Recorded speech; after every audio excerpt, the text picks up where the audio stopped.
बिस्मिल्लाहिर्रहमानिर्रहीम। अस्सलाम वालेकुम नाज़रीन, आप प्रोग्राम देख रहे हैं क्लैश। मैं इमरान खान हूँ। मेरे साथ जो मेहमान मौजूद हैं तारुफ करवाते हैं, लेकिन पहले ज़रा थोड़ा सा जायज़ा लें। एक तो महंगाई के ऊपर हमें बात करनी है। आज के प्रोग्राम में बढ़ती चली जा रही है। पेट्रोलियम मसनूआत की कीमतें मज़ीद बढ़ाने के लिए जो इम्कान है वो पैदा हो गया है। आलमी मार्केट के तनासब से अगर कीमतें बढ़ाएंगे तो फिर ये और बढ़ जाएंगी। क्या हुकूमत इस मरतबा बढ़ाएगी या रुकेगी? क्योंकि शहबाज शरीफ साहब ने यह कहा है, जो अपोजिशन लीडर हैं, कि हम इसकी मुखालफत करेंगे, और मुखालफत का उन्होंने बाकायदा ऐलान कर दिया है। जबकि वज़ीर-ए-आज़म पाकिस्तान इमरान खान साहब की जानिब से महंगाई का कोई पैकेज अनाउंस करने की तैयारी हो रही है। उसके अंदर क्या कुछ है, मुख्तलिफ चीज़ें सामने आई हैं, लेकिन वो पैकेज अनाउंस कब होगा, इम्प्लीमेंट कब होगा? अगर तो करना है तो यही वक्त है, उसको वॉर फुटिंग पे करना पड़ेगा। जंगी बुनियादों के ऊपर तेज़ तरीन काम उस पर करना पड़ेगा। बलूचिस्तान में एक हुकूमत जिसमें पाकिस्तान तहरीक-ए-इंसाफ इत्तेहादी थी, वो ख़त्म हो गई है। पाकिस्तान तहरीक-ए-इंसाफ ने यार मोहम्मद रिंद को वज़ीर आला बलूचिस्तान का उम्मीदवार नामजद करने का फैसला किया है। इस पर भी बात करेंगे आज के प्रोग्राम में, और दीगर कुछ इशूज़ हैं। खुशी ख़त्म ही नहीं हो रही। मैंने तो कम से कम दर्जनों मरतबा देख लिया है पाकिस्तान और इंडिया का जो मैच हुआ है, और अभी फिर एक और मैच। तो उम्मीद है पाकिस्तान वर्ल्ड कप भी जीत कर आएगा। मेहमानों में हमारे साथ मौजूद हैं अली गौहर बलोच साहब, मेंबर कौमी असम्बली PMLN से। बहुत शुक्रिया आपका। हमें ज्वाइन किया ब्रिगेडियर रिटायर फारूक हमीद साहब ने, सीनियर तज्ज़ियाकार हैं, बहुत शुक्रिया आपका। मुसर्रत जमशेद चीमा साहबा हमें ज्वाइन करेंगे भी, थोड़ी देर में उनसे बात करते हैं। लेकिन पहले मैं ले जाऊँ अली गौहर बलोच साहब के पास। ये जो नोटिफिकेशन आ गया है DGISI का, इस पर बहुत सारे हमारे तज्ज़ियाकार भी और दानिश्वर भी और पॉलिटिकल लोग भी जो एनालिस्ट करने वाले हैं, सियासी पंडित हैं, उनका कहना था कि ये इशू फंस जाएगा कहीं पे और हुकूमत और इस्टेब्लिशमेंट के बीच एक जंग पैदा हो जाएगी। हमने ये भी देखा कि इस्टेब्लिशमेंट से जो अपोजिशन की या कुछ लोगों की दूरियां थी, वो हमदर्दियों में बदल गई इस नोटिफिकेशन के तात्तुल की वजह से। लेकिन अब ये नोटिफिकेशन आ गया है और डायरेक्टर जनरल ISI तैनात कर दिया गया है लेफ्टिनेंट जनरल नदीम अंजुम साहब को। So but sir, Ali Gauhar Baloch sahab, आप इस तैनाती को कैसे देखते हैं? आप इसको कैसे वेलकम करते हैं? बिस्मिल्लाहिर्रहमानिर्रहीम। देखें इमरान, इसमें जो DGISI की तैनाती है, ये एक बिल्कुल 100% मतलब है एक प्रोफेशनल मामला है पाकिस्तान आर्मी का, और जाहिर है कि जो उनकी तरफ से नाम भेजे जाते हैं वो ज़्यादा बेहतर रिकमेंडेशन दे सकते हैं। अगरचे ये इख्तियार प्राइम मिनिस्टर का है, लेकिन दायरे है प्रोफेशनली वो ज़्यादा बेहतर लोगों को रिकमेंड करके भेज सकते हैं। लेकिन बुनियादी बात ये है कि ये मैटर नहीं करता कि DGISI कौन है। असल चीज़ ये है कि ये एक बड़ा ही हसास हमारे मुल्क का इदारा है। ISI प्रोफेशनल बुनियादों के ऊपर काम करेंगे, और हुकूमत के साथ जो एस्टेब्लिशमेंट के कुछ ताल्लुकात बिगड़ने के हवाले से इशारे आप लोगों के आ रहे थे, उनमें कोई सदाकत? क्योंकि कल तो यहाँ तक खबरें दे दी गई कि मियाँ नवाज शरीफ साहब के अहम तरीन लोगों से राब्ते हो गए हैं, और मियाँ साहब ने इलेक्शन की डिमांड भी डाल दी है कि मार्च तक इस मुल्क में इलेक्शन करवाए जाएं। देखिए, वो बातें तो आहिस्ता आहिस्ता आगे आएंगी सामने के। मेरे पास तो नहीं कोई ऐसी इतला आई है, ना खबर मैंने जो सुनी हो कि वो राब्ते हो गए या नहीं हुए। मैं उनकी तस्दीक नहीं कर सकता। लेकिन बात यह है कि ये साहब की वजह से काफ़ी हमारी पार्टी के तहफ़्फ़ुज़ात थे, जो कि हमने कोई छुप के नहीं आपके टॉक शोज में किए हैं और दीगर जगहों पर हमारी लीडरशिप। तहफ़्फ़ुज़ात तो मियाँ साहब जनरल बाजवा साहब पे भी रखते रहे हैं, आपको याद है? मियाँ साहब जनरल बाजवा साहब पे भी बिल्कुल नहीं रखते रहे, नहीं हैं, अभी भी हैं, तहफ़्फ़ुज़ात हैं। जाहिर है कि उनसे खुफिया मुलाकातों के लिए भी आपकी पार्टी के लोग जाते रहे हैं, उनसे मिलने के लिए खुफिया तरीके से। आपके मीडिया के थ्रू ही पता चला है कि ज़ुबैर साहब का 1-2 दफ़ा नाम आया कि उनकी मुलाकात हुई है और कुछ इस तरह से, और 1-2 दफ़ा मियां नवाज शरीफ साहब ने बयान भी दिया था कि और वो सेम टाइम में मुलाकातें हो रही थी। वो मुलाकातें उन दिनों में हो रही थी जिन दिनों में PMLN ये कंपेन चला रही थी कि बिल्कुल किसी इदारे की सियासत में कोई मुदाखलत नहीं होनी चाहिए, और फिर उन्हीं इदारों से जाके खुफिया मुज़ाकरात मुलाकातें। देखिए बात, मैं एक चीज़, इमरान आप भी सीनियर मतलब है कि साफ़ी हैं, मैं एक आपसे भी ये पूछना भी चाहता हूँ और मैं गुजारिश भी करना चाहता हूँ।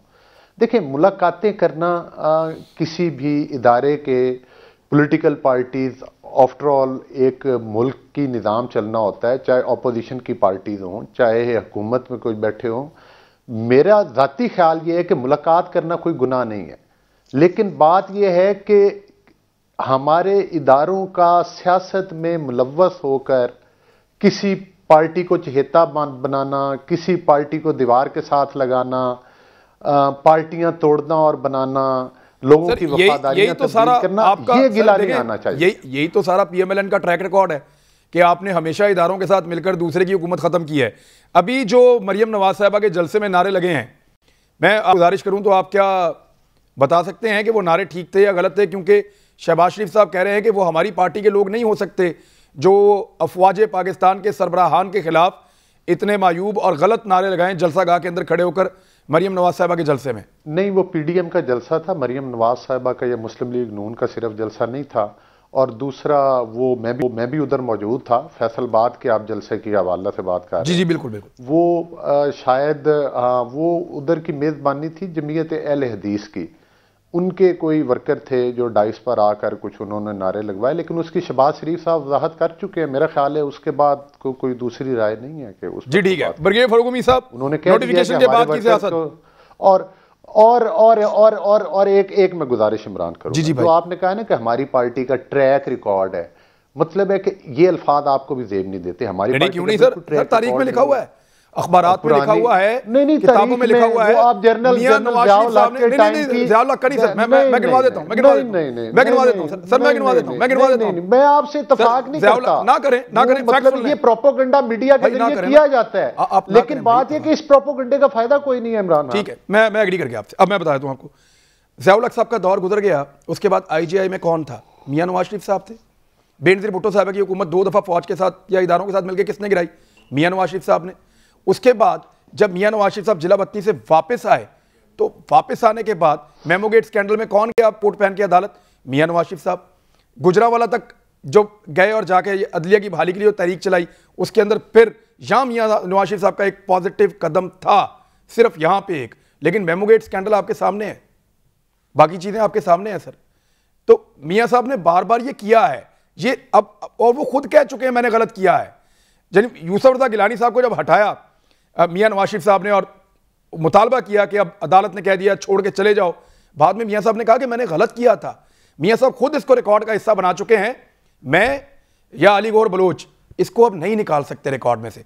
फारूक अमीर साहब, ये जो नोटिफिकेशन आया, इसके बाद पॉलिटिकल सिचुएशन क्या है पाकिस्तान की, आप क्या देख रहे हैं? बिस्मिल्लाहिर्रहमानिर्रहीम। बहुत शुक्रिया इमरान भाई। पहली बात तो यह है कि अंग्रेजी में कहते हैं all is well that ends well. बेशक इसमें टेंशन हमने देखी हैं, रिपोर्ट भी हुई हैं, महसूस भी की हैं, लगता भी था between the civil and military leadership. ये जो डीजीआई से की जो पोस्टिंग आउट और ये तमाम नोटिफिकेशन के मामला थे, जो उसमें फिर मामला डिले भी हुए। लेकिन मेरा ख्याल है कि अब मैं तस्वीर भी देख रहा हूँ कि फिर मुलाकात हुई है डीजीआई साहिब, आर्मी चीफ और प्राइम मिनिस्टर के भी। थोड़ी देर पहले मैं कुछ तस्वीरें देख रहा था कि गालिबन आज की है, तो उससे ये बात तो क्लियर होगी कि बड़े एमिकेबल तरीके से खुश असलूबी के साथ मैटर हैज बीन रिजॉल्व।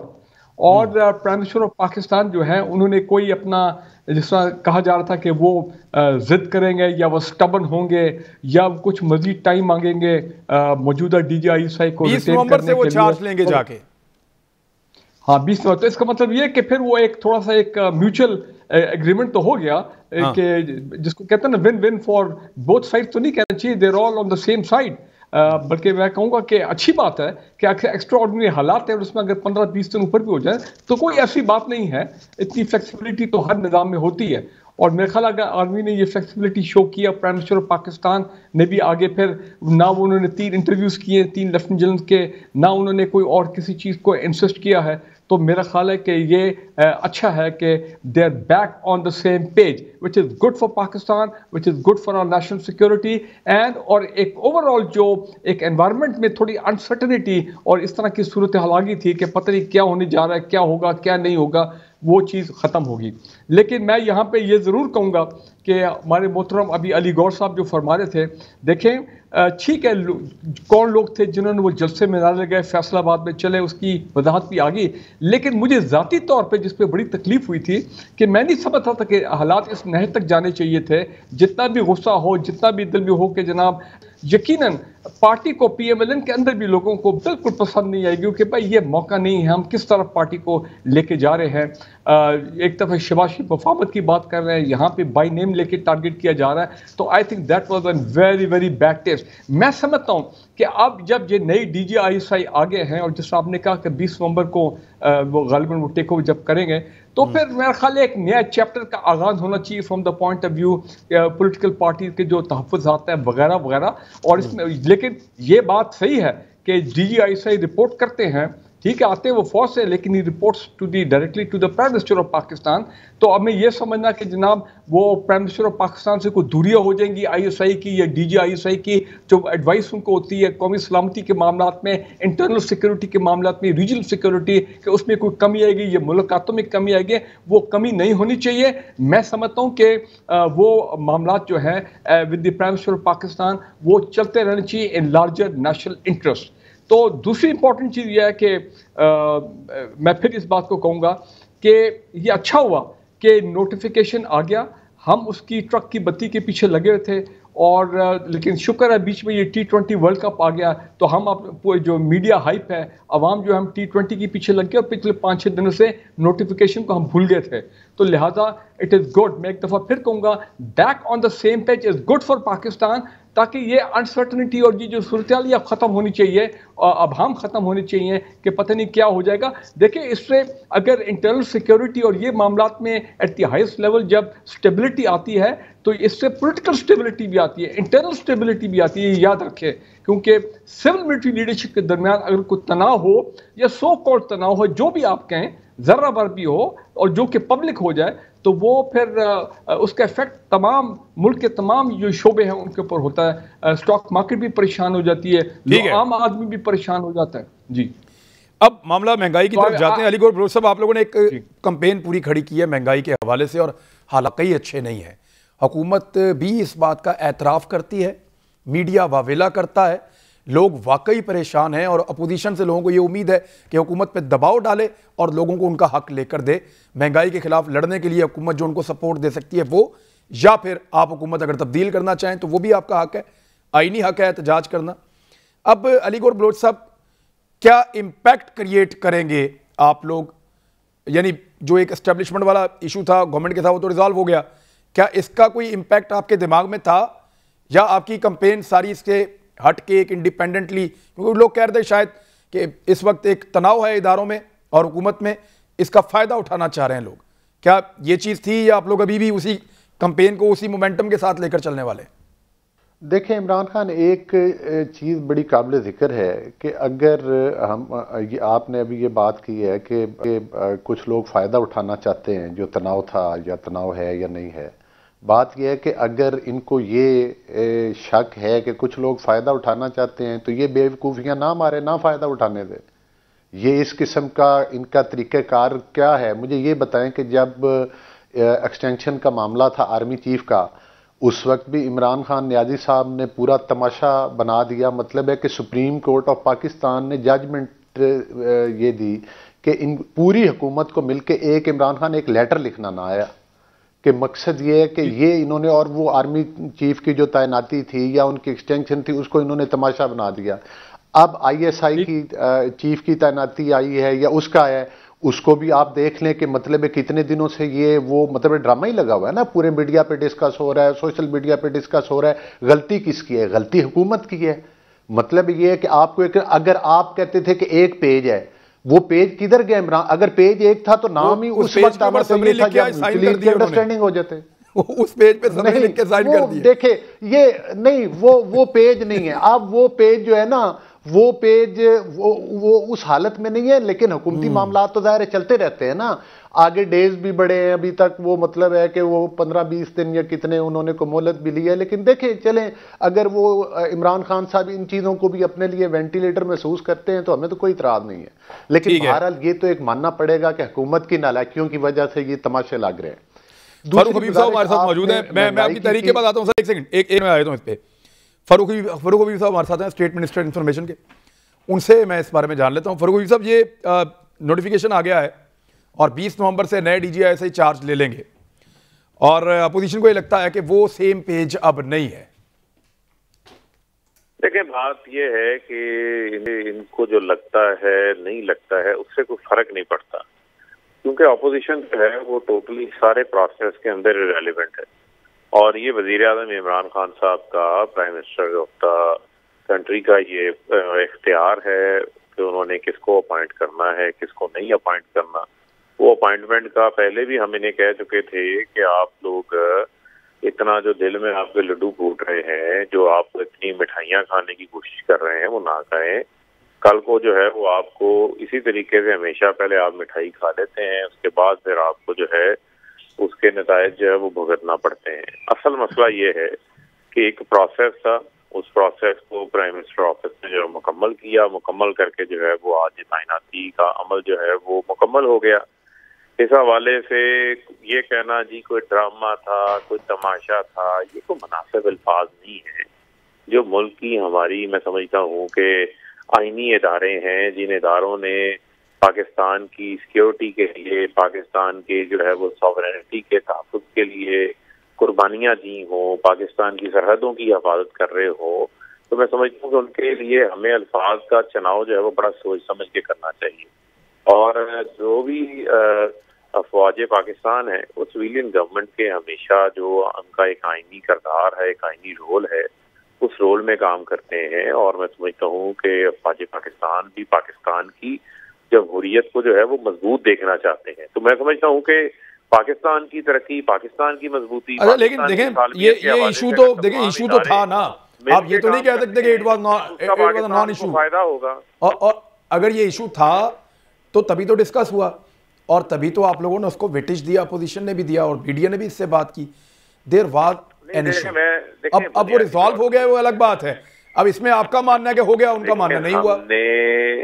हमने तो बुनियादी तौर के ऊपर जब ये इस किस्म की बहुत सारी सोशल मीडिया पे बहुत सारे लोगों ने इधर उधर से जब बातें शुरू की, तो हमने इनको पहले ही कहा था कि तमाम मामला जो हैं वो सेटल्ड हैं और अब ये किसी भी वक्त जो है प्रोसेस जैसे ही मुकम्मल होगा नोटिफिकेशन हो जाएगा। आज वज़ीर आज़म साहब जो हैं वो वापस आए हैं, वापस आते साथ मुल्क में वापस आकर नोटिफिकेशन जारी हो गया और मैं समझता हूँ कि कोई अब ऐसा मामला नहीं रह गया। अब तो मुझे जो है बहुत सारे चेहरे जो है वो मुझे नजर आ रहे हैं, बहुत सारे चेहरों के ऊपर मायूसी नजर आ रही है, लेकिन मैं समझता हूँ कि पाकिस्तान ने आगे बढ़ना है, पाकिस्तान ने आगे जो ठीक है करनी है वही हमारा मुतमन्ना नजर है। बाकी जो मर्जी ये बातें करते रहिए, इररेलेवेंट बातें हैं, सियासी बेरोजगारों का मामला है, उनकी चीखों पुकार से जो है वो हमें कोई फर्क नहीं पड़ता। जी फारूक साहब, बहुत शुक्रिया आपका। मैं अब महंगाई के ऊपर वापस, अली गुरबलूच साहब, महंगाई पे कैंपेन वहीं से आप शुरू करें सर, आप बात करते महंगाई। देखिए, महंगाई की सूरत-ए-हाल ये है कि इसमें तो कोई शक नहीं, आपने बिल्कुल नहीं है। अपने प्रोग्राम में अभी बताया कि हर आदमी परेशान है, लेकिन इमरान खान इस महंगाई की वजह से कोई हुकूमत के पास कोई ऐसा इन्होंने कोई कदम नहीं उठाया, इन्होंने हुकूमत ने ऐसा कोई हल निकालने की इवन कोशिश तक नहीं की। आप देख लें कि रोज बरोज जब से 3 साल हो गए इस हुकूमत को आए हुए। मुझे एक बात बताएं, चल एक चीज को डिस्कस करते हैं। इमरान खान, जो चीनी की कीमत है वो 120 रुपए तक या 110 रुपए तक बिक रही है, ये 45 और 50 रुपए से बढ़ी है और इधर तक गई है। मैं एक छोटी सी मिसाल देता हूँ जिसमें मैं आपको बताऊंगा कि इनकी नालायकी क्या है। मुझे ये बताएं कि जो शुगर केन है, जो गन्ना है, ठीक है, उसकी इनपुट्स जो उसमें डलती हैं वो कोई चीज भी इतनी ज्यादा नहीं बढ़ी कि कीमत इतनी ज्यादा बढ़ जाए। एग्जैक्टली सवाल गन्ने की कीमत मिली और कुछ भी नहीं।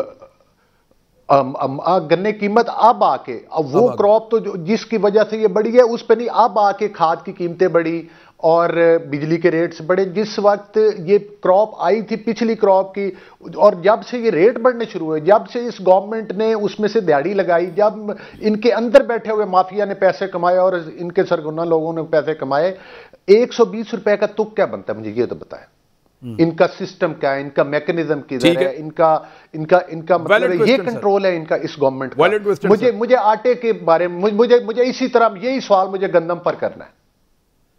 यही सवाल मुझे अद्वियात पर करना है कि इस प्रोग्राम की वसातत से, ये माशाल्लाह बड़े समझदार वजीर साहब अभी बात कर रहे थे, यही वजाहत कर दें अद्वियात की रेट्स ये किस तरह से बढ़ गए। ये तो नहीं, आटे के रेट, आटा गंदम तो हमारे मुल्क में काश बिल्कुल है ना, कुछ तो कहते हैं जी इंटरनेशनल कंधों पे डाल देते हैं, घी का, पेट्रोल का और दालों का आप कुछ कर लें, लेकिन बाकी चीजें जो बड़ी हैं वो रिस्पांसिबिलिटी तो गवर्नमेंट को लेनी पड़ेगी। जो हमारे मुल्क में सब्जियां बढ़ गई, फ्रूट्स की कीमतें, मतलब पाकिस्तान के लोगों के लिए ये नहीं बढ़ी सर, ये नहीं बढ़ी सर, बनती हैं ये फ्रूट की कीमतों का। सर मैंने पूरा वो चार्ट चेक करवाया था, वो 4% से कम बढ़ी है, 3.5 से 4% तक सब्जियों की बढ़ी, सब्जियों और फ्रूट्स की मैं आपको बता रहा हूं। सब्जियों की कीमत, सब्जियों ये मैं जो आइटम्स दुकान से मिलती है ना, जो जनरल स्टोर से मिलती हैं आइटम्स, जो यूटिलिटी आइटम्स हैं वो महंगी हुई हैं, बिल्कुल आपकी बात ठीक है, और पेट्रोल भी बहुत महंगा हुआ है। अच्छा दूसरी मुझे ये बताएं कि जो बिजली है, जो बिजली के प्राइसेस, जो गैस के प्राइसेस, मुझे ये बताएं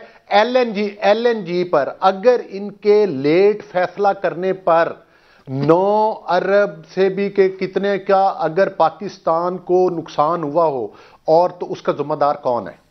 फिर यही अगर ये बात हम साबित करने के लिए तैयार हैं सर, आप असेंबली के फ्लोर पे इसको साबित करें, करेगा और इसके डॉक्यूमेंट लेके कोई सुनता ही नहीं है, कोई उतारा। ये वो एक पेज का फायदा उठाते हैं, ये वो एक पेज है जिसके जरिए पाकिस्तान में डाके डाले जाते हैं। इस एक पेज को डाके के लिए इस्तेमाल ना करें, मुल्क की फलाह बहबूद के लिए इस्तेमाल करें। ठीक है, उनसे कि आज कोई इदारा इनसे क्यों नहीं पूछता, किसी वजीर के गले में रस्सी क्यों नहीं डाली जाती कि भाई बताओ ये पाकिस्तान के ऊपर डाका क्यों डाला है? इतना पैसा पाकिस्तान। फारूक आपके पास सिर्फ 1 मिनट मुझे दीजिएगा, मैं जरा मुसरत जमशेद साहब से पूछूं कि आप लोगों को एक पैकेज अनाउंस करना है, लोगों की गुर्बत महंगाई की वजह से जो हालात हैं वो इतना डिले क्यों हो रहा है? महंगाई तो डिले नहीं हो रही, कीमतें तो बढ़ रही हैं, तो जो पैकेज आप लेकर आना चाह रहे हैं, अगर कोई पब्लिक को आपने रिलीफ देना है तो कहाँ है, कब आएगा? बिस्मिल्लाहिर्रहमानिर्रहीम, बहुत शुक्रिया। सबसे पहले माजरत, मैं थोड़ा लेट हो गई, इलाके में थोड़ा सा बिजी थी जी। अच्छा, सबसे पहले तो मैं, मेरे भाई हैं अली गौहर, मैं इनकी बात का जवाब देते हुए आगे आपके सवाल का जवाब देती हूँ कि अभी मैं तो वेट कर रही हूँ उन ट्वीट्स का कि जो इदारों के साथ खड़े होकर उन्होंने फिर दावे शुरू कर दिए थे कि जी कुछ ये नहीं होना चाहिए। अब फिर आज इनको जब पता चला कि पेज तो सेम है, तो अभी वी आर जस्ट वेटिंग कि अब किस तरह के कमेंट्स आएंगे दोबारा अभी। और आई एग्री विद फ़ारूक हबीब, मेरे जो भाई हैं, कि अभी बहुत सारे लोगों को अजीबो गरीब किस्म की परेशानी भी लाहक होगी और बड़े पैनिक अटैक्स होने वाले हैं। तो इस मुल्क में मैं ये दोबारा बताऊँ कि इस मुल्क के लिए, पाकिस्तान की सॉवरेनिटी के लिए, अपने मुल्क की सालमियत के लिए हम एक पेज पे हैं और एक पेज पे रहना ही ज़रूरी है। उसकी अगर किसी को प्रॉब्लम है तो हम उसका कुछ नहीं कर सकते। जहाँ तक रहेगी बात के रिलीफ, देखें सबसे इम्पॉर्टेंट चीज़ ये है, इमरान भाई आपको पता होगा कि पाकिस्तान में जब सब्सिडी फॉर ऑल का कॉन्सेप्ट जो था वो दैट वाज लाइक मैं ये कहूँ कि जो गरीब को गरीब तर बनाने में उसने भी एक बड़ा रोल अदा किया। अब हमारी गवर्नमेंट करती क्या है कि अगर हल्का फुल्का, हमें स्टंट्स नहीं करने, हमें आपको याद होगा कि ये ऑरेंज ट्रेन पता नहीं कब का उसका इफ्तिताह करके गया और वो कब फिर फंक्शनल हम उसको कर सके, वो सबको पता है। हमें कोई जल्दी नहीं है इफ्तिताह करने की, हमें कोई जल्दी नहीं है। आम आदमी को जल्दी है, वो बेचारा कह रहा है कि मुझे रिलीफ दे दो। अगर एक वीक डिले होता है और अगर आप टारगेटेड सब्सिडी के ऊपर जेन्युइन लोगों को अगर आप जाके हिट करते हैं तो उसका फायदा होगा आम आदमी को, आम आवाम को। मुझे अली गौहर को और ब्रिगेडियर फारूक हमीद साहब को, इमरान खान साहब को सब्सिडी की ज़रूरत नहीं है। जब वो डिवाइड करते थे 22 करोड़ पे तो गरीब के हिस्से में कुछ भी नहीं आता था, एडवर्टीजमेंट उससे अच्छी हो जाती थी। हम ये चाहते हैं कि आम आदमी को डायरेक्ट फ़ायदा मिले, उसको किसी पॉलिटिकल बंदे की मिन्नत ना करनी पड़े, उसको सियासी दफातर के चक्कर ना काटना पड़े, उसको अफसर शाही के आगे ना झुकना पड़े। सब्सिडी फॉर टारगेटेड सब्सिडी ही पाकिस्तान की जो एक गरीब तबका है उनके लिए एक आखिरी सोल्यूशन है, यही अल्टीमेट सोल्यूशन है। इंशाल्लाह आप देखेंगे कि विद इन 1 वीक जो, और वैसे भी ये तो ऑनगोइंग प्रोसेस है, लेट मी टेल यू कि हमारा एहसास प्रोग्राम ऑलरेडी टारगेटेड सब्सिडी के ऊपर और टारगेटेड जो एक ऑडियंस है उसको वो कर रहा है, उसके बेनिफिशियरी लोग हैं। इसी तरह अगर हम पंजाब की बात करें तो जो सोशल प्रोटेक्शन का जो हमारा फंड है उसमें भी हम टारगेट कर रहे हैं नीडी लोगों को। उसके बाद जितने भी हमारे फंड्स हैं उसमें पाकिस्तान की तारीख में, ये तो आप हमें क्रेडिट दें, इन्होंने तो नहीं देना, मीडिया से हम तवक्को रखते हैं कि हमने इस दफ़ा पॉलिटिकल इन्फ्लुएंस, किसी दफ्तर की इन्फ्लुएंस को जीरो रखा और एक्चुअल डेटा के ऊपर काम किया। और बिस्प ये हमेशा कहते हैं, लेकिन देखिए जब आ जाएगा ना, जब आप लोगों को देंगे तब मीडिया जाएगा, जाके चेक करेगा, लोगों की शिकायत भी तब सामने आएंगी, तो फिर हम आपको बताएंगे कि आपने अच्छा किया या बुरा किया। लेकिन हम पहले तो नहीं कह सकते आपको, लेकिन ये होना वॉर फुटिंग पे चाहिए। लेकिन जो हो चुका है, मैं तो उसकी बात कर रही हूँ। पहले हमने किया, मसलन मुझे ये बताएं कि जब ये हमारा एहसास, ये कहते हैं ये तो बिस्प था, बिस्प एक छोटा सा उसका प्रोजेक्ट है, उसको हमने खत्म नहीं किया। हाँ, ये जरूर किया कि कई लोगों की बेगमात, उनके ड्राइवर, उनके खानसामे जिन्होंने भरे हुए थे, 8 लाख का डाटा हमने उसमें से क्लियर किया। उसके बाद अभी जो बात हम करते हैं, देखें सहूलत बाजार, उसके बाद आपकी यूटिलिटी वैन्स का जो कॉन्सेप्ट है, लास्ट जब प्राइम मिनिस्टर साहब यहाँ पे तशरीफ लेके आए हुए थे तो उस पे हमने ये उनके सामने मुद्दा रखा और उन्होंने इमीडिएटली इस चीज़ को इसको एक्सपैंड करने का वादा किया कि गली मोहल्ले तक हमारे जो एसेंशियल आइटम्स हैं, जिसमें आपका आटा, चीनी, चावल, घी, दालें, वो हमारी यूटिलिटी वैन्स के ऊपर हम गली मोहल्ले तक उनको अच्छी क्वालिटी वाला इंश्योर करेंगे। यही रियासत मदीना है, हम तेजी से उसकी तरफ गामजन है। लेकिन ये अगर 1 दिन 2 दिन ये काउंट डाउन ये करते हैं, अल्लाह इनको इसी काम पे लगाए रखे। ये फारूक अमीर साहब देखें, आप क्योंकि प्रोग्राम से पहले भी जब आपसे बात हो रही थी, आप कह रहे थे कि यार जो भी करना जल्दी करो, टाइम नहीं है। आम आदमी जो है वो बहुत ज्यादा फ्रस्ट्रेट है इस वक्त। कितना जल्दी गवर्नमेंट कर सकती है? वो कह रहे हैं हमें अभी भी चंद दिन लग जाएंगे, लेकिन हम इसको टारगेटेड करना चाह रहे हैं। What's your opinion? Only few days. देखिए जी, अगर it is only few days, इसका मतलब ये कि चलें 6-7 दिन, जहां लोगों ने इतना बर्दाश्त किया, गरीब आदमी ने, वो इसमें पाकिस्तानी कौम में इतनी रेजिलियंस है कि वो फिर भी पेट के ऊपर पत्थर बांध के वो फिर भी 10 दिन और बर्दाश्त कर लेंगे कि चलो अगर एक सिंसेरिटी के साथ अपने ऐसा कोई टारगेटेड सब्सिडी वाला पैकेज आता है जो बिल्कुल पूरे सदपुर और जिन लोगों को ज़रूरत है इन हालात में उनको फ़ायदा हो। लेकिन मैं ये कहना चाह रहा हूँ कि देखें, वो आप टारगेटेड सब्सिडी तो देंगे, चलें गुड, लेट्स सी क्या आता है आपका पैकेज। लेकिन अगर ये पेट्रोल की कीमत हर 15 दिन के बाद 6 रुपए 7 रुपए, अभी आज मीडिया रिपोर्ट कर रहा है कि 1 नवंबर को 7 रुपए पर लीटर फिर बढ़ना है। सर 9 रुपए फी लीटर तक महंगी होने का इम्कान जाहिर कर रहा है मीडिया, इसलिए कि ओगरा राय का कहना है कि 1 नवंबर से पेट्रोल 8 रुपए, हाई डीजल 9.5 रुपए, मट्टी का तेल 7 रुपए ये महंगा हो सकता है, क्योंकि आलमी मार्केट के अंदर कीमतें मजीद इजाफा हुआ है और जो अब इन्होंने इंपोर्ट किया वो इनको बहुत महंगी पड़ी है। चले जी, वो मानते हैं। अब देखें आम आदमी जो है ना, आम आदमी को इंटरनेशनल प्राइसेस की डायनामिक्स का कोई पता नहीं है, नहीं पता। वो सिर्फ ये देख रहा है गली मोहल्ले में कि ये पहले सिलेंडर 1000 रुपए का था, अब गैस का सिलेंडर जो है वो 2500 का हो गया पिछले चंद इतने हफ्तों में। वो पेट्रोल को देख रहा है, ठीक है ना जी। तो अब तो ऐसी वीडियोस भी आने लगी मार्केट में, जिसमें वो जो तंजिया वीडियो कि जिसमें लोगों को बता रहे हैं कि वो एक मोटरसाइकिल से दूसरी मोटरसाइकिल में वो पेट्रोल जो है वो लोग चोरी कर रहे हैं, मतलब इन फ्रस्ट्रेशन शो करने की बात। माय पॉइंट इज दिस, देखें अगर इन्होंने लेट कर दिया तो लोग अगर एक दफा बाहर निकल आए और पीडीएफ ने प्रोटेस्ट कर रही है, वो इसको एक्सप्लॉइट कर सकती है। पॉलिटिकल पार्टीज हैं, उनका ये राइट है कि अगर लोगों को उनका हक नहीं मिल रहा तो वो लोगों को बताएं जी हम देंगे आपको, ये ऑप्शन आपके लिए ठीक नहीं रही, हम एक और ऑप्शन है, ये तो पॉलिटिकल राइट है उनका। देखिए इमरान, अगर गली मोहल्ले का आम आदमी अगर उनको ज्वाइन कर जाता है other than their own political die hard worker, तो फिर ये मामला गवर्नमेंट के लिए बड़ा प्रॉब्लम क्रिएट कर सकता है। यहां मैं शहबाज शरीफ साहब ने एक बड़ी जबरदस्त बात की है। फिर मैं कहता हूं आम आदमी को पता नहीं IMF कौन है, क्या है, क्या उनकी कंडीशन है। लग तो ये रहा है कि IMF का प्लान जो है वो इन्फोर्स हो रहा है। पाकिस्तान की तारीख में कभी हमने नहीं देखा कि 152 rupees per to a dollar जो अब आज से चंद हफ्ते पहले था, अब वो आज 175 को क्रॉस कर गया। इसका मतलब ये कि ये तो जा रहा है 200 की तरफ जा रहा है। Unthinkable, unimaginable. तो आम आदमी पे इसमें इफेक्ट तो सारा आ रहा है। और फिर इसी तरह पेट्रोल, मैं अब कहना चाह रही, शहबाज शरीफ साहब ने एक अच्छी बात की कल। उन्होंने कहा है कि भाई IMF के साथ 3 हफ्ते से बातचीत हो रही है, इतनी कंडीशन जो है, अजीब सी कंडीशन जो मीडिया में रिपोर्ट हो रही है, they should be discussed in the parliament. लोगों को पता लगना चाहिए कि IMF हमें क्या डिक्टेट करने की कोशिश कर रहे हैं, क्या हमसे मांग रहे हैं, हम इनकी डिक्टेशन पे कहां तक काम कर रहे हैं। देखें ना, ये हमारा राइट है, आवाम का राइट है। अभी ये सब कुछ सीक्रेसी में चल रहा है, कोई ट्रांसपेरेंसी नहीं है। तो शहबाज शरीफ साहब is right, it should be debated in the parliament. और दूसरी आपकी वाली बात, आपने 2 अच्छे अल्फाज इस्तेमाल किए, वॉर फुटिंग। ये वॉर फुटिंग तो होना चाहिए, बाकी तमाम इश्यूज छोड़ दें और कोई इश्यू तो इंपॉर्टेंट नहीं है। ISI अफगानिस्तान को हैंडल कर लेगा, फौज हैंडल कर लेगी तमाम इंटरनेशनल सिक्योरिटी के मामला। ये जो फूड सिक्योरिटी और ये जो प्राइस सिक्योरिटी, प्राइस मैकेनिज्म वाले मामला हैं, इस पे गवर्नमेंट तवज्जो दे। बाकी क्लाइमेट चेंज ये चीजें होती रहेंगी साथ साथ, बिलियन ट्रिलियन ऑफ मनी। मैं ये कह रहा हूँ गवर्नमेंट गालिबन समझ नहीं रही कि भाई काम चल रहा है, लोग ठीक है चुप करके बैठे हैं, थोड़े बहुत बाहर निकले, प्रोटेस्ट हुई हैं, तो ये डाई डाउन नहीं होने लगा।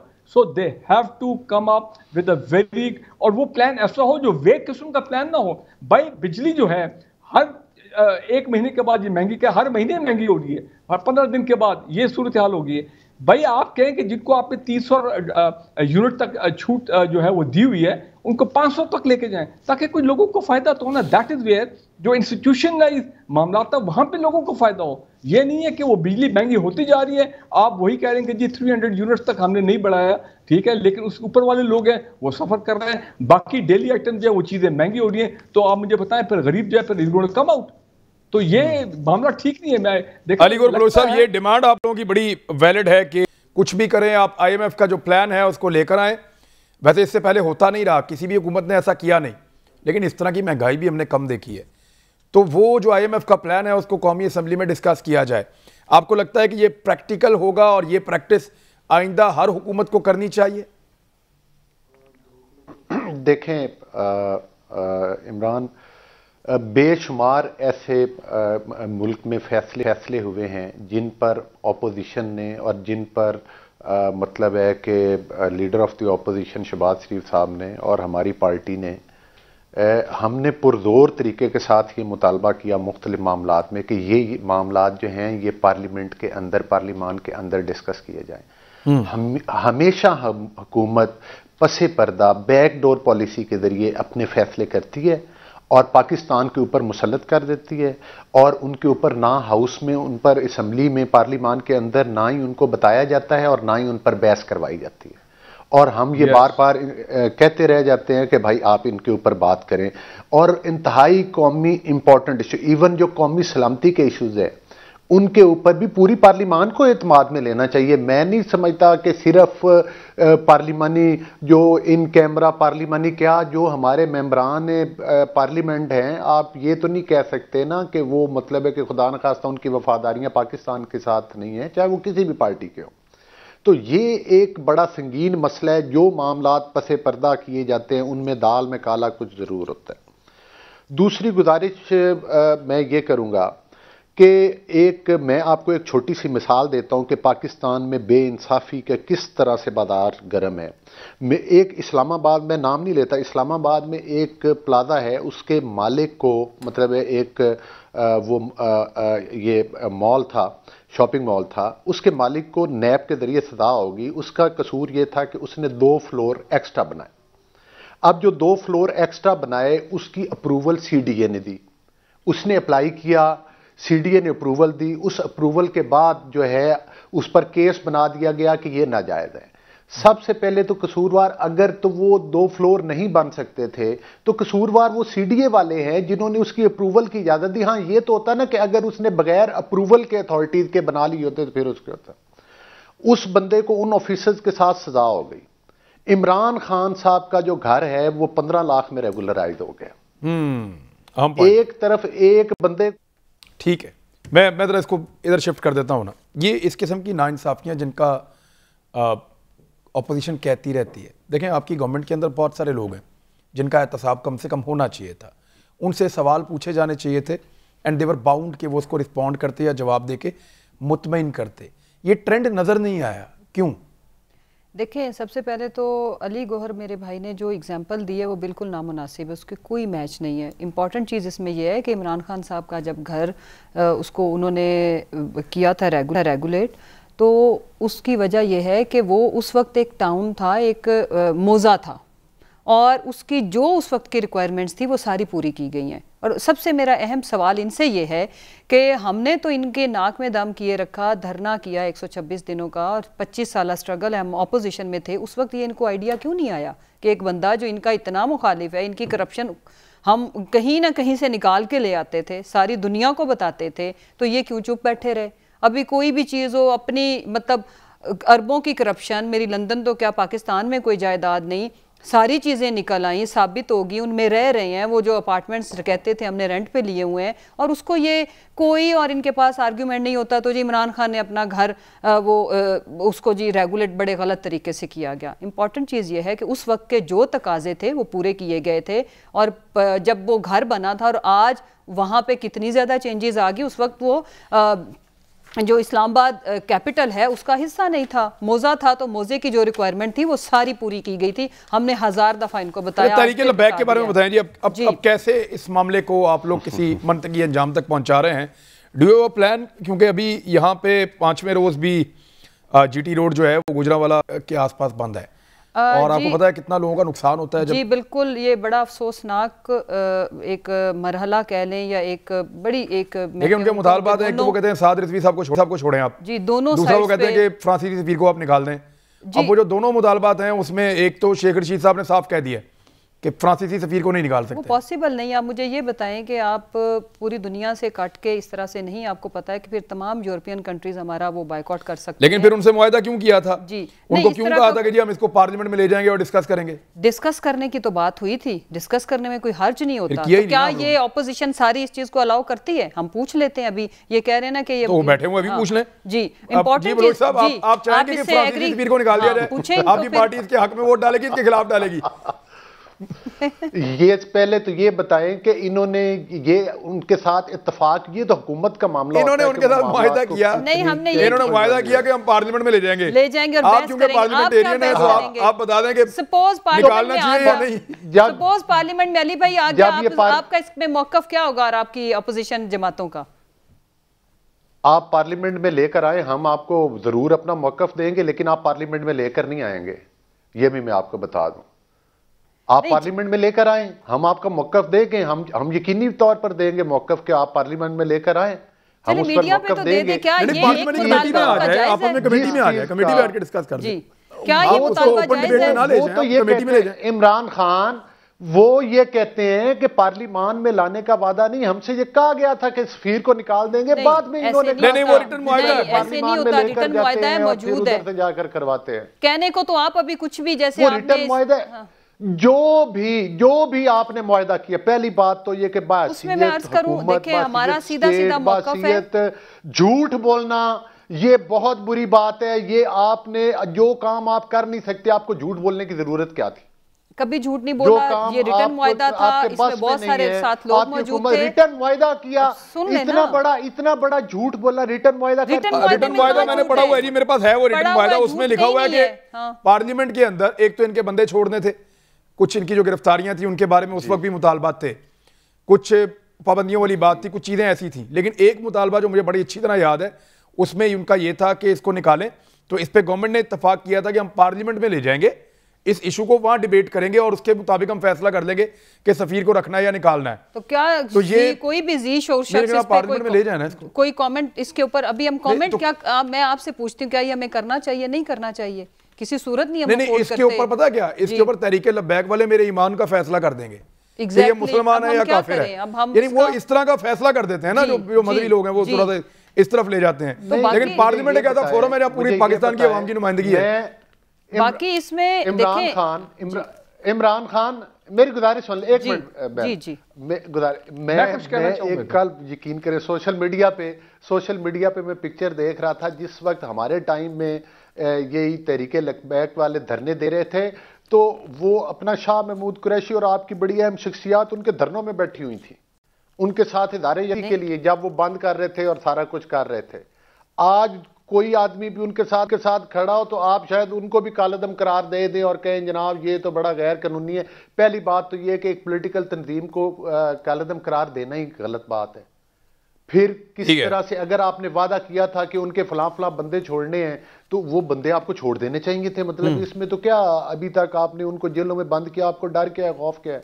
और दूसरी बात यह है कि अगर आप सफीर को निकाल नहीं सकते तो आपको नहीं, बंदे तो उनके रिहा हुए हैं एज हुकूमत आपको, लेकिन आपने उनके साथ जो रिटर्न एग्रीमेंट किया वो आपको पूरा करना होगा। जी देखिए, उसमें मैं ये अर्ज करूं कि देखिए दोनों साइड पे हम पाकिस्तानी है, मुसलमान है, कलमा गो हैं, सच्चे आशिक़े रसूल हैं। मैं अगर ये क्लेम करती हूँ कि मैं सच्ची आशिक़े रसूल हूँ, आप कह देते जी नहीं आपके दिल में तो कुछ और है। अल्लाह के अलावा कोई क्राइटेरिया नहीं है हमारे ईमान को जज करने का, तो हमें इससे थोड़ा सा आगे होकर सोचना चाहिए। मेरी अपील है उन लोगों से, आप तो नबी रसूल सल्लल्लाहु अलैहि वसल्लम के मानने वाले हैं और आप अपनी फर्स्ट लाइन ऑफ डिफेंस, वो गरीब किसी का बेटा है, किसी का शौहर है, किसी का उसके बच्चे हैं, ये प्लीज़ ये ख़त्म होना चाहिए। और इसीलिए हम इनकी कुछ ऐसी चीज़ें मान रहे हैं ताकि वो भी हमारे अपने भाई हैं, हमें उन्हें इंगेज करना है, गवर्नमेंट का काम होता है ये। लेकिन कुछ ऐसी चीज़ें जिन पे पाकिस्तान के लिए ये फैसला ठीक नहीं, वरना सफ़ीर के जो फ्रांस का सफ़ीर है उसकी हमारे साथ कोई, उसने पाकिस्तानियों के लिए, मुसलमानों के लिए कोई अच्छा कदम नहीं उठाया। लेकिन हमें सोचना है कि हमें हमारे मुसलमान भाइयों को वहाँ पे पूरे यूरोपियन कंट्रीज़ के अंदर जो उनको कितनी तकलीफ होगी, और अगर वो शायद हमारा दुश्मन यही चाहता हो जो हम खुद अपने साथ करने जा रहे हैं, तो ये बड़े ठंडे दिल से दिमाग से सोचने वाला फैसला है। फारूक साहब कह रहे हैं कि इस पे वो कुछ तजिया देना चाह रहे हैं, क्योंकि ये मामला जो है ना मुल्क की सलामती का भी होता चला जा रहा है, जिस तरह की हालात पैदा हो जाते हैं। जी फारूक साहब देखें, मुझे तो यहाँ पे प्रेसिडेंट अर्दोगान याद आ गए, टर्की के 3 दिन पहले वहाँ पे 10 सफ़ीर जो थे, इंक्लूडिंग अमेरिका, फ्रांस और ये तमाम लोग, जिन्होंने एक वहाँ पे कैदी जो था उसके फेवर में कुछ स्टेटमेंट दी, उन्होंने कहा इनको पर्सन नॉन ग्राटा करें, इनको निकालें मुल्क से बाहर। सो मेरा मतलब ये लीडरशिप की बात होती है। फ्रांस का सफ़ीर को इतना वीवीआईपी हमारे लिए नहीं है, ठीक है वो इकोनॉमिक मसलती हैं, जीएसपी प्लस और यूरोपियन यूनियन वो तमाम चीज़ें, लेकिन वहाँ पे टर्की ने क्या, उन्होंने फिर अपना बाकायदा अपोलोजाइज किया, उन्होंने अपोलोजाइज किया कि जी हमने गलत किया, आइंदा से ये नहीं होगा। यहाँ पर तो ये है कि अमेरिका की शार्ट फेस जो है वो कभी नवाज शरीफ साहब, अपना मरीम नवाज साहब को मिलती है, फिर अपना शहबाज शरीफ साहब, तो यहाँ तो अवई और बिगड़ा हुआ पाकिस्तान में। इंपॉर्टेंट चीज़ मैं ये कहना चाह रहा हूँ, अभी आपने तसाब की बात की, आपने देख लिया कि कितनी तवक्कुआ थी जब से ये अपना नेशनल अकाउंटेबिलिटी ऑर्डिनेंस 2021 आया है, तो वो मेरी नज़र में एक एनआर हुआ है, वो तसाब का मामला डिरेल हो गया, पता नहीं क्या हुआ उसके साथ। कहा जाता था 3 साल पहले कि जनाब $200 बिलियन स्विस अकाउंट्स में, 22 स्विस गवर्नमेंट ने 2 साल पहले ये ऐलान कर दिया, फैसला होगा उनकी पार्लियामेंट का कि जो हम इंफॉर्मेशन चाहेगा हम अपने स्विस अकाउंट की इंफॉर्मेशन देंगे, इंक्लूडिंग पाकिस्तान को। 2 साल हो गए, इमरान भाई को बात नहीं करता इस गवर्नमेंट के अंदर। भाई हमारे पे आप बिजली का बोझ और ये सारे बम गिरते हैं, वो जो वहां पे स्विस अकाउंट्स में पैसा था उसके बारे में क्यों नहीं बात होती गवर्नमेंट की तरफ से कि व्हाट हैपेंड। वो बड़ा मुकद्दस पैसा है, उसको जब भी कोई हाथ लगाता है तो बहुत जोर से करंट पड़ता है सर। नहीं तो गलत है ना ये। फिर मैं यही तो बात कह रहा हूं कि ये तमाम जो महंगाई, ये तमाम चीजें बर्दाश्त हम कर रहे हैं, गरीब लोग कर रहे हैं, पाकिस्तान के गरीब अवाम कर रहे हैं। जो एक्चुअल पैसा है जो आना चाहिए था पाकिस्तान वापस, डंडे के जोर से आना चाहिए था। सर मुझे तो एक अच्छे खासे नॉलेज वाले शख्स ने ये बताया कि जो बाहर पैसा पड़ा हुआ है ना सियासतदानों का, उसमें हिस्सा बहुत थोड़ा है। मैं कहता हूं जिसका भी है भाई, अब जब पेंडोरा बॉक्स भी खुला है, वो भी खुला है, अपना पैनामा लीक्स भी खुला है, तो इसको भी खोले, स्विस लीक्स ये भी आनी चाहिए, पता लगे कितना किसका। बात ही कोई नहीं कर रहा है यार। सारा बोझ फारूक अमीर साहब की बिरादरी का भी बहुत सारा पैसा बाहर पड़ा हुआ है।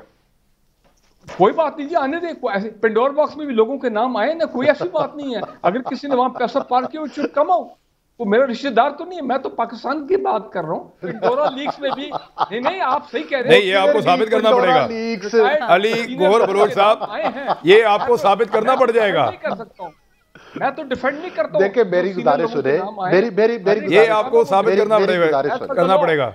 आप मुझे बारी तो देना, आप बारी। अच्छा चलें, बोले बात करें। काफी बातें कर ली, बारी तो देना जनाब। एक तो हमें तो ये लाओ सर बारी, लाओ सर, अभी वो भी नहीं देते। आगे जी। गुजारिश ये है कि एक सर्वे मैंने भी ये मीडिया पे पढ़े थे कि जो बाहर काला, एक रिपोर्ट्स आई थी, शायद आपकी नज़र से भी वो गुजरी होगी, कि जो पाकिस्तान का काला धन बाहर पड़ा है उसमें पहले नंबर पे एस्टेब्लिशमेंट का पैसा है, दूसरे नंबर पे ब्यूरोक्रेसी, तीसरे नंबर पे पॉलिटिशियंस का पैसा था। तो हमारे मुल्क में क्या अकाउंटेबिलिटी का सिस्टम है? प्रोपोगंडा तो पॉलिटिशियंस के बारे में ज्यादा किया जाता है, जो तीसरे नंबर वाले हैं। पहले और दूसरे नंबर वालों के लोग भी नाम भी नहीं आते और उनकी रिकवरी भी नहीं होती। ये तो हमारा हिसाब का सिस्टम है। जी एक मिनट रुके सर, एक मिनट रुके, वापस आता हूँ, मेरे पास टाइम है, वापस आता हूँ। जी ब्रिगेडियर साहब क्या कहेंगे? मैं किसी पेटी भाई को डिफेंड नहीं करूंगा जिसका नाम पेंडोरा में लीक्स में आया हो या पनामा लीक्स ने उनका काम है to defend themselves against the committee जो गवर्नमेंट ने बनाई है एज पर लॉ। मैं बात ये कर रहा हूँ किसी का भी पैसा बाहर है, सिर्फ अकाउंट्स की बात नहीं करते गवर्नमेंट, बिल्कुल चुप कर गए हैं। ठीक है, शहजाद अख्तर साहब जिक्र ही नहीं करते। जी जी, नहीं ये बात माने ना कि उनके साथ खास सलूक किया जाता है, ये बात तस्लीम करें ना कि अगर आज तक उनके नाम। अच्छा मुझे इमरान खान एक बात बताएं, अभी ये पंडोरा लीक्स है, पहले वो पनामा लीक्स थी, मुझे ये बताएं मियां नवाज शरीफ साहब को टारगेट किया गया, वो बाकी पनामा लीक्स किधर गई? पंडोरा लीक्स आपके सामने आई, उस पर एक कमीशन बन के सबको एनआरओ दे दिया गया, सबको एनआरओ, सब टारगेट, हाँ टारगेट किया गया ना, झूठा टारगेट किया गया। और उसके बाद आप मुझे ये बताएं, मेरी बात मुकम्मल होने देना, दरमियान में तो ना बोले। फिर सर आपके पास 10 साल हुकूमत रही पीपल्स पार्टी और पीएमएलएन के पास, आप लोगों ने कौन सा ऐसा कानून बनाया कि ये लोग अकाउंटेबल हों? कौन सा? मैं उस तरफ आ रहा हूं, मैं उस तरफ आ रहा हूं। पीपल्स पार्टी कहती है कि हम टेबल पे रख के बैठे रहे, पीएमएलएन मानती नहीं थी एहतसाब करने में। नहीं पंडोरा, नहीं मेरी बात सुन लेना। ये पंडोरा लीक्स आई, इसके ऊपर कमीशन बना, जो हमें कहते थे इमरान खान के हम एनआरओ मांगते, उन्होंने ऑर्डिनेंस जारी करके साबित कर दिया कि अपने आप को एनआरओ दिया। मुझे ये बताएं कि इस गवर्नमेंट में, ये अभी मोहतरमा हमारी बहन जो है ये बड़ी करप्शन के ऊपर भी बात कर रही थी, मुझे ये बताएं कि इनके वो वज़रा, ये इमरान नियाज़ी साहब बड़ा भाषण दिया करते थे कंटेनर पे खड़े होकर, जो है वो कॉन्फ्लिक्ट ऑफ इंटरेस्ट का। मुझे ये बताएं रज़ाक दाऊद साहब के पास कौन सी वजारत है? मुझे ये बताएं कि वो खुसरो बख्तियार साहब के पास कौन सी वजारत है? नदीम बाबर साहब के पास भी थी। मुझे ये बताएं कि वो नदीम बाबर साहब के पास वो कौन सी थी? मतलब है कि जो जिस हद तक के ये मैं कोई तनकीद नहीं कर रहा, मेरा मकसद ये नहीं। जमशेद चीमा साहब मेरे दोस्त हैं, इनके हस्बैंड हैं मुसर्रत साहबा के, उनका बिजनेस है, उनका एक अपनी मेहनत का बिजनेस होगा, मैं ये नहीं कहता, लेकिन वो एडवाइजर भी उसी महकमे के। मकसद ये है कि उनको एडवाइजर किसी और चीज का लगा देते। ये अगर आप उस पे गलत करेंगे या नहीं करेंगे, आपका कॉन्फ्लिक्ट ऑफ इंटरेस्ट में नाम आएगा, इसका जवाब ले लेंगे, फिर आप पर तनकीद होगी जी मुसर्रत, फिर आप ये नहीं कह सकते, फिर और उन्हीं चीजों पे आप देख लें कॉन्फ्लिक्ट ऑफ इंटरेस्ट की। सर जवाब भी लें इसका, जी फरमा दीजिए। मैं उस पर कह रहा हूं, मैं किसी के ठीक है ना, आप जवाब लें जी, आप अपना वाला तो देना पहले। इमरान भाई, सबसे पहले तो ये कि हर पाकिस्तानी को ये हक है, ये कैसे हो सकता है कि अगर आप एक एंकर हैं और आप अगर किसी गवर्नमेंट की सेम पोजीशन के ऊपर या किसी ऐसी जगह पे उस फील्ड के अंदर जो आपकी एक्सपर्टीज़ हैं, आप उसको उसमें सर्व नहीं कर सकते, क्वाइट पॉसिबल। हाँ, आप कॉन्फ्लिक्ट ऑफ इंटरेस्ट ये आता है कि अगर जमशेद चीमा की, अली गौहर बलोच की, ब्रिगेडियर फारूक हमीद साहब की जिस चीज़ में एक्सपर्टीज़ हो वो कौम को सर्व कर सकता है, लेकिन वो अगर अपने इख्तियार का नाजायज़ इस्तेमाल करता है और वो अपने इदारे के ऊपर जिसके अंदर उसको अपॉइंट किया गया इन्फ्लुएंस करता है या वो कोई करप्शन करता है, तो फिर बिल्कुल भी नहीं होना चाहिए। लेकिन ये कह दिया जाए खाली कि जो शौकत तरीन साहब है, चूंकि वो एक बहुत सक्सेसफुल बैंकर थे, तो इस मुल्क के वजीर खजाना नहीं हो सकते, ये इंतहाई नामुनासिब बात है। हाँ, एक और आखिरी बात कि जो लोग उस स्पेसिफिक फील्ड में हो उनके ऊपर वॉच रखना आपकी ऑपोजिशन का काम है, खाली नाम ले देने से नहीं होता। आप रखें कि क्या उसने इख्तियारात का नाजायज इस्तेमाल किया। आपका बोल रहे हैं आप, क्या जुमला? क्विकली एक बात कह दूं, जहां तक जमशेद चीमा साहब का ताल्लुक है, मैं उनके काम को जाती तौर पर फॉलो कर रहा हूँ पिछले 5-7-8 महीने से, जब से ये एडवाइजर बने हैं एग्रीकल्चर और ये तमाम, इसमें कोई शक नहीं है। उस शख्स ने बड़ा ईमानदारी मेहनत के साथ काम किया है और ये तमाम मामला। चीमा साहब का जब काम के नतीजे आएंगे तो सामने आना शुरू हो जाएगा और बहुत सारी नई चीजें हैं पाकिस्तान में। फूड में वाकई बहुत कुछ होना और पोटेंशियल भी बहुत है इस मुल्क में। लेट्स सी कहाँ तक पहुँच पाएंगे। एक प्रोग्राम का वक्त खत्म हो गया, कल मुलाकात होती है, अपना ख्याल रखिएगा, अल्लाह हाफ़िज़।